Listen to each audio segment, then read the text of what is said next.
Hello, friends. Myself, Dr.S.S.Bellad from Maharani Cluster University, Bangalore. I'm going to talk on this very important research topic that is the magnetoelectric composites and their applications. And the main interest of this topic is to just give some introduction to or to give some directions or to give some hints or guidance to those students who are entering this field of magnetoelectric composites.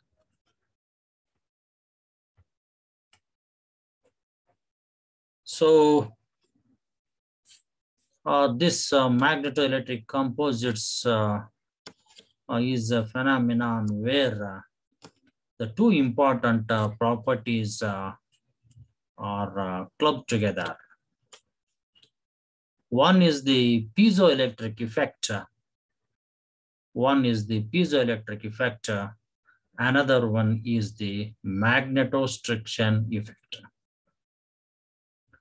So when these two physical phenomenon club together or mixed together, we are getting a new type of materials or a new effect is produced that is called as the magnetoelectric effect. So before going to the magnetoelectric effect, we should understand what is the piezoelectric effect. So this piezoelectric effect you can see in this diagram. So here this pink color, this is there. It is the plate of a PZT. PZT means it is the lead zirconium titanate material. A plate of a metallic plate or that PZT is compressed into a slab, and over that slab you can place the metallic plates like this. And suppose if you are compressing this structure either in top or at the top or in the bottom, what happens? Some voltage is developed across this PZT, which is the lead zirconium titanate. To check this, whether the voltage is actually on the top and bottom surfaces of this lead zirconium titanate, the charges are developed, and those developed charges leading to development of some voltage, and that voltage can be measured with the help of voltmeters or some other measuring devices which is connected across these two plates. So that can be checked. So here what happens, you are pressing the plates, and due to that, this lead zirconate slab collects the charges on its top and bottom surfaces, and that leads to the production of voltage, like the capacitor. A capacitor effect is taking place here. It is just like the capacitor effect is there. So this is the piezoelectric effect. So that means a mechanical stress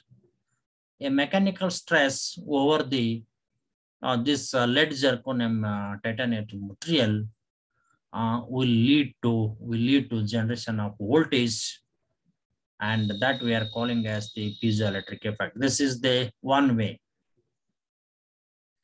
In other way, suppose if you kept this PZT material under the influence of an external electric field, at that time what happens? There can be some changes in the direction of changes in the dimensions of the that piezoelectric material. So that can also be observed, and that is also referred as the piezoelectric effect. So in this piezoelectric effect, voltage is developed. Voltage is developed when the piezoelectric material, which is lead zirconium titanium material, which comes under the influence of mechanical stress or external stress, or you can place this piezoelectric material in the presence of an electrical field. At that time, due to some changes, you can observe some changes in the dimensions of the piezoelectric slab. So that can also be called as a piezoelectric effect. So this piezoelectric effect is the basic foundation effect of this magnetoelectric effect, which I am going to discuss here. So this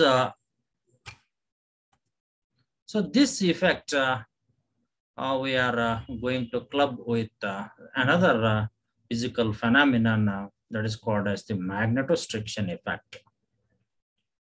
So in the magnetostriction effect, what happens, we will see.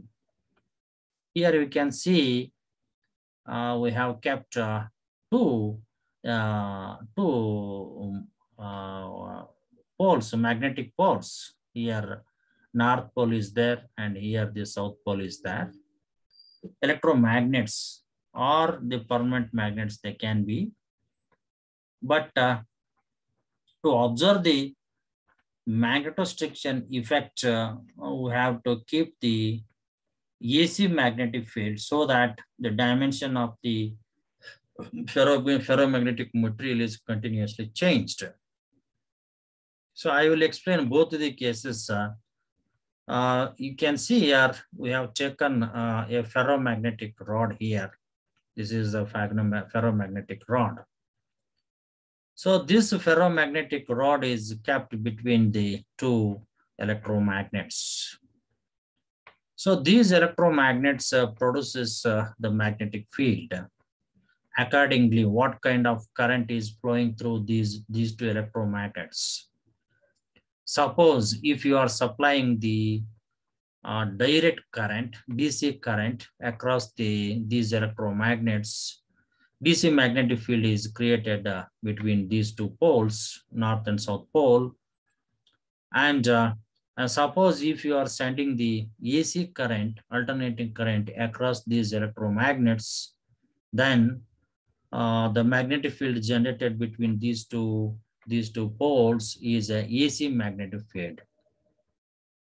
The difference between the DC magnetic field and AC magnetic field is that in case of the DC magnetic field, the direction of the magnetic field is not going to change. It is always in one direction. But in case of the second case, that means when you are supplying the alternating current to the electromagnets, then the magnetic field produced between these two electromagnets will be an AC magnetic field.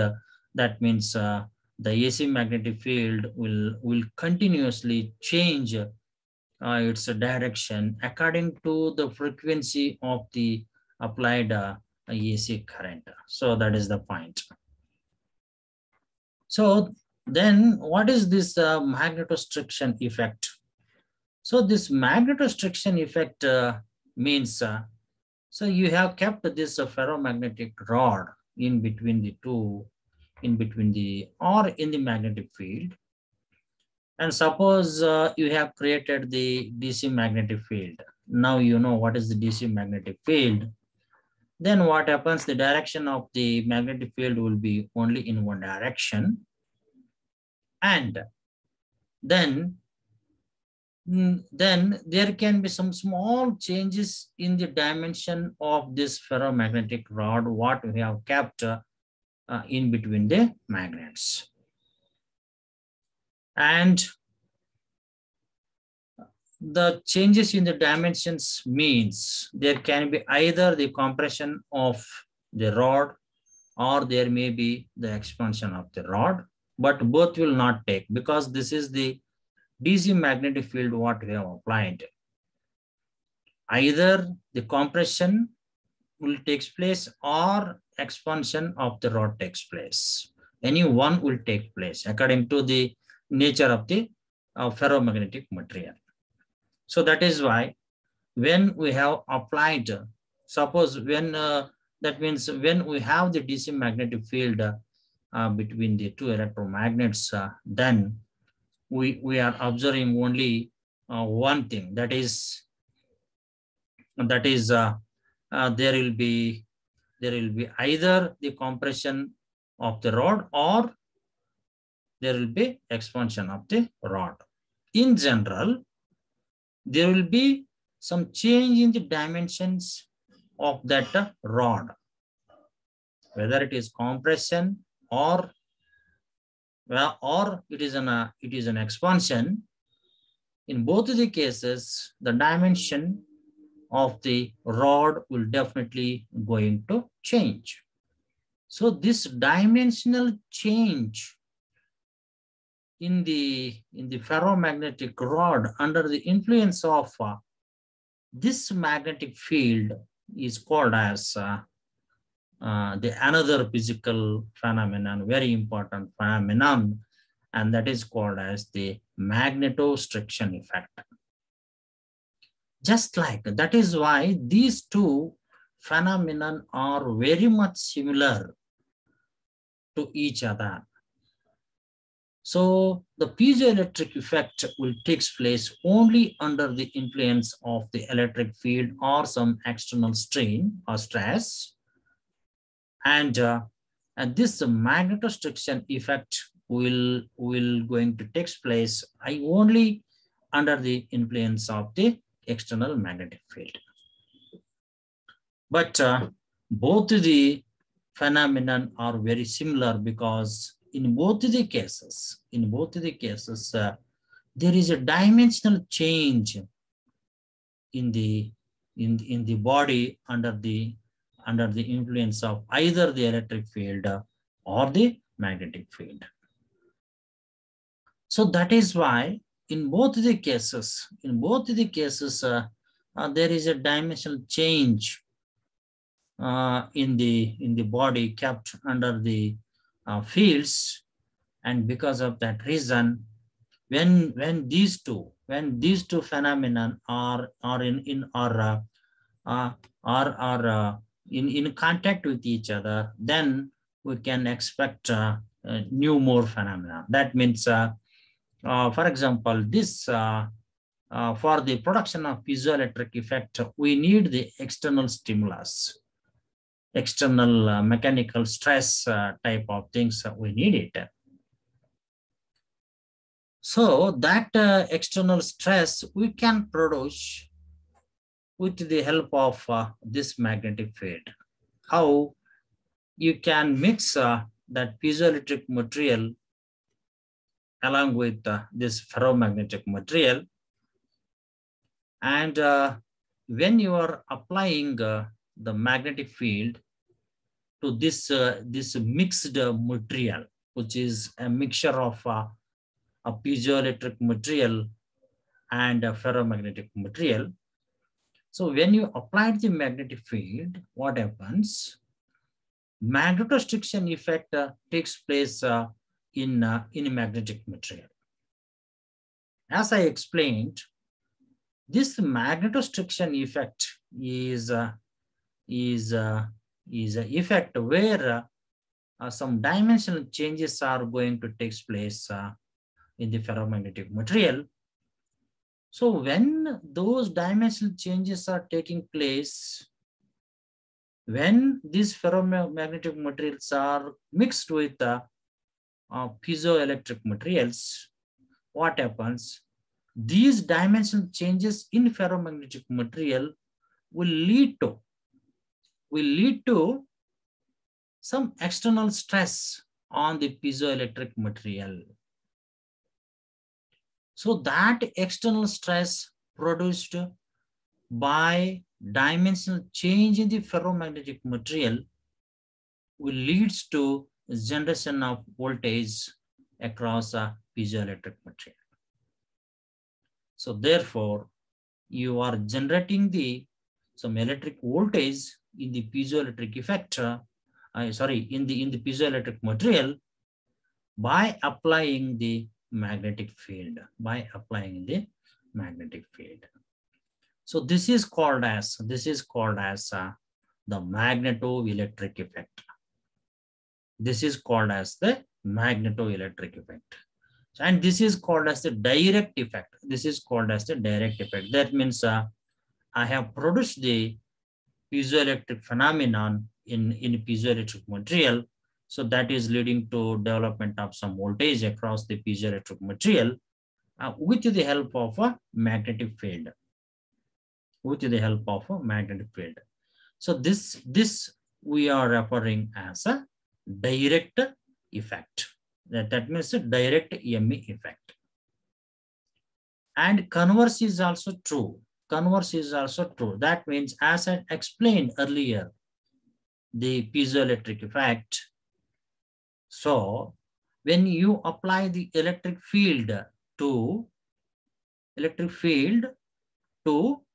the piezoelectric material, at that time also there will be some dimensional changes in the piezoelectric material, and now that piezoelectric material is mixed with this magnetic material,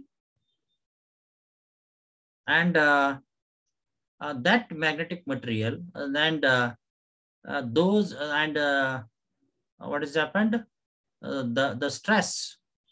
So the dimension changes in the piezoelectric material will lead to some dimensional changes in the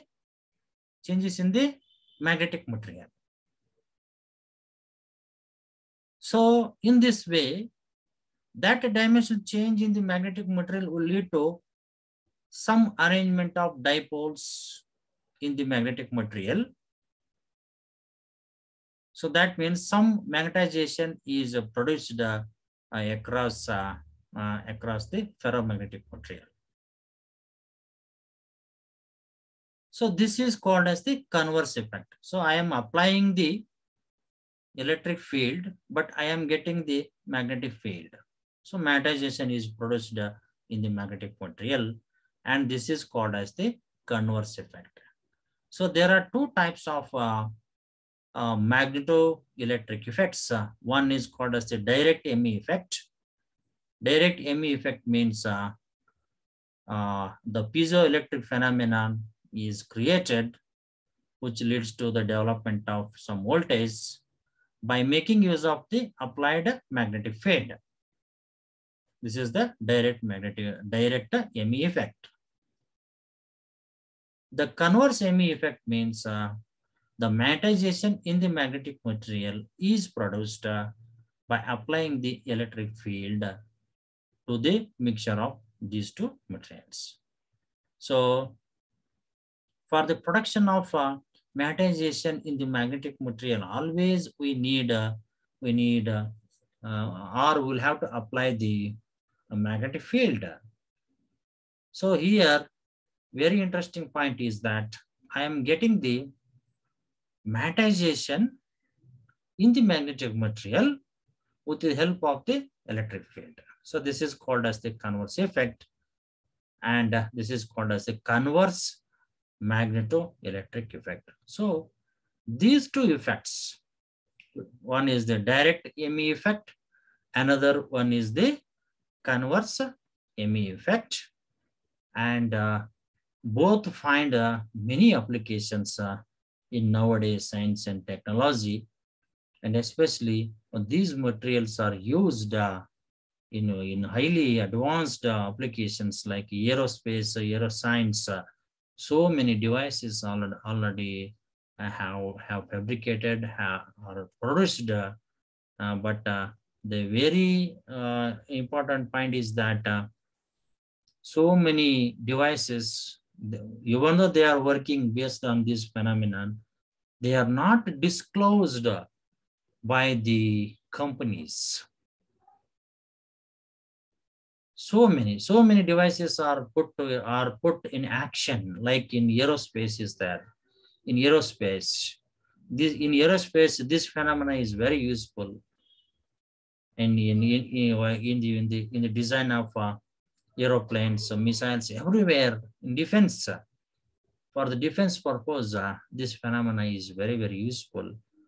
But the researchers or the companies are not disclosing the devices which are working on this phenomenon.